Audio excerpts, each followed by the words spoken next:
Krisis tidak pernah datang mengetuk pintu dan mengucapkan selamat pagi, tapi ia selalu masuk diam-diam, merayap lewat harga bahan pokok yang terus melambung naik di pasar lokal, celah tagihan listrik bulanan yang membengkak tanpa peringatan, serta potongan gaji bulanan yang entah mengapa rasanya makin menggerogoti hasil kerja keras kita.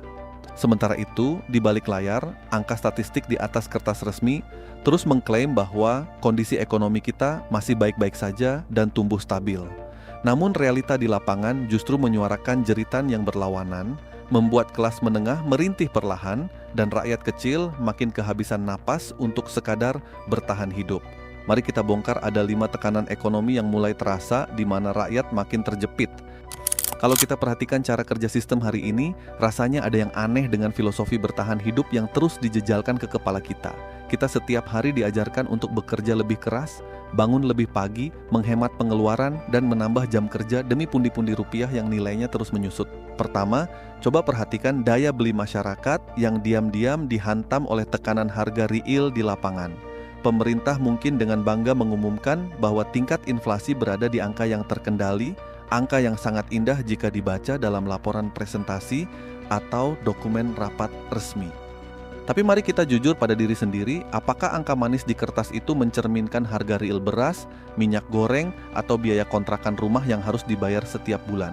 Realitanya, harga kebutuhan dasar naik berkali-kali lipat dari persentase resmi yang dipublikasikan.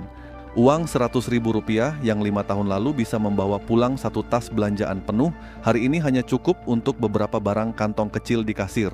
Kita tidak sedang memegang uang yang makin sedikit, melainkan memegang uang yang daya tukarnya diam-diam terus digerus oleh sistem yang tidak pernah memihak pada dompet rakyat kecil. Kedua, mari kita sorot tekanan dari sektor ketenaga kerjaan dan fenomena gelombang pemutusan hubungan kerja yang belakangan ini makin marak terjadi. Di satu sisi, lapangan kerja formal yang menawarkan kepastian gaji dan jaminan sosial makin menyusut dan sukar diakses. Di sisi lain, pasar kerja kita didominasi oleh pekerjaan informal, kontrak jangka pendek, dan ekosistem gig ekonomi yang sangat rapuh. Banyak orang dipaksa menjadi wirausaha mendadak bukan karena mereka punya passion atau bakat bisnis, melainkan karena tidak ada lagi pilihan tempat kerja yang bersedia menampung mereka. Ketika sebuah sistem gagal menciptakan lapangan kerja yang layak, sistem itu seringkali bersembunyi di balik istilah keren seperti fleksibilitas kerja atau kemandirian ekonomi. Padahal fakta di balik istilah manis itu adalah hilangnya jaminan masa depan, ketiadaan asuransi kesehatan yang memadai, dan hilangnya rasa aman bagi para pekerja yang sewaktu-waktu bisa kehilangan penghasilan tanpa adanya jaring pengaman sosial. Ketiga, tekanan yang tidak kalah mencekik datang dari beban pajak dan kebijakan penyesuaian tarif yang seolah-olah terus menyasar kantong kelas menengah. Kelas menengah adalah kelompok yang paling ironis di negeri ini karena mereka dinilai terlalu mampu untuk menerima bantuan sosial dari pemerintah. Namun di saat yang sama mereka terlalu rapuh untuk menanggung beban tarif publik yang terus naik. Dari kenaikan pajak pertambahan nilai, penyesuaian iuran jaminan kesehatan, hingga kenaikan tarif energi dan transportasi publik, semuanya dibebankan secara ulet kepada mereka yang bekerja dari pagi sampai malam. Pendapatan mereka tidak pernah naik secara signifikan, tetapi potongan dan pungutan datang beruntun dari segala arah. Kelas menengah ini dipaksa menjadi penopang utama pendapatan negara, sementara fasilitas publik yang mereka dapatkan seringkali tidak sebanding dengan pengorbanan yang telah disetorkan dari keringat mereka sendiri. Keempat, kita harus berani melihat fenomena jebakan utang dan ekspansi pinjaman daring yang makin liar memburu masyarakat yang sedang terdesak. Ketika pendapatan real menurun dan harga-harga terus melonjak, opsi untuk bertahan hidup seringkali memaksa rakyat mengambil jalan pintas yang berbahaya. Aplikasi pinjaman berbasis digital dan kemudahan akses kredit instan masuk memenuhi celah krisis tersebut, hadir bukan sebagai penyelamat melainkan sebagai predator yang memanfaatkan keputusasaan. Bunga yang mencekik dan denda yang tidak masuk akal dibungkus dengan kemasan akses cepat tanpa syarat rumit.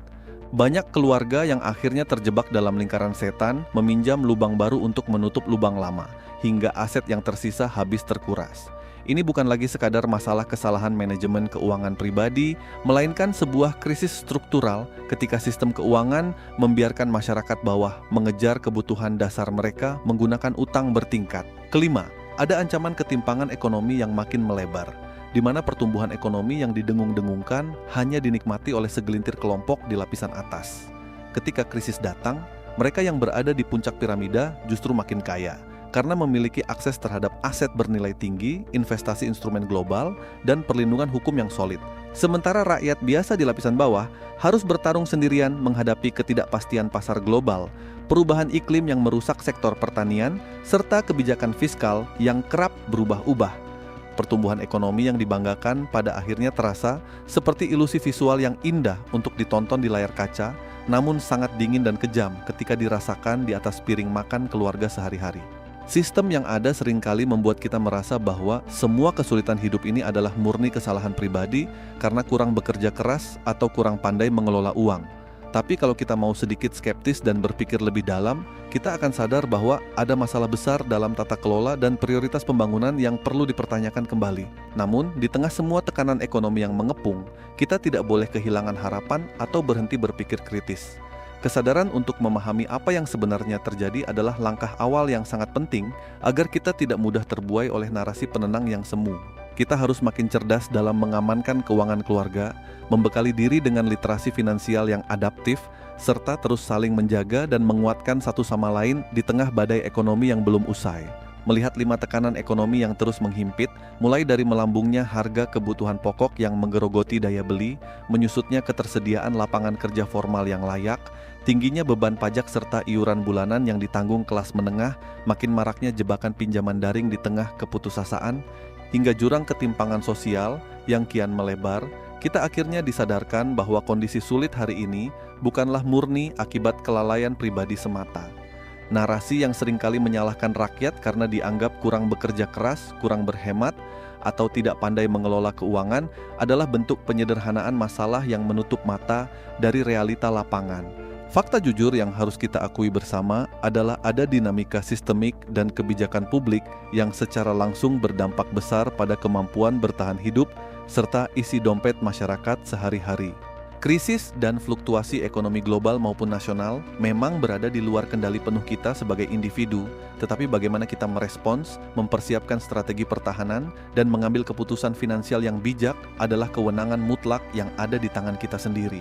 Memiliki literasi keuangan yang tajam dan sikap skeptis yang sehat bukan lagi sekadar pilihan tambahan, melainkan sebuah kebutuhan krusial untuk tetap tegak berdiri di tengah tantangan zaman yang kian tidak menentu. Tetaplah berpikiran jernih, terus perbarui wawasan ekonomi kalian, dan mari saling merangkul untuk menguatkan satu sama lain di situasi yang penuh tekanan ini. Jika analisis dan narasi diskusi ini memberikan manfaat serta membuka sudut pandang baru bagi kalian, mari bagikan video ini kepada keluarga, kerabat, dan kawan-kawan dekat agar semakin banyak orang yang melek finansial. Jangan lupa untuk berikan dukungan dengan menekan tombol menyukai, tuliskan tanggapan atau pengalaman kalian di kolom komentar, dan pastikan untuk berlangganan channel ini agar kita bisa terus mengulas berbagai topik ekonomi penting secara berani, kritis, dan jujur di masa depan.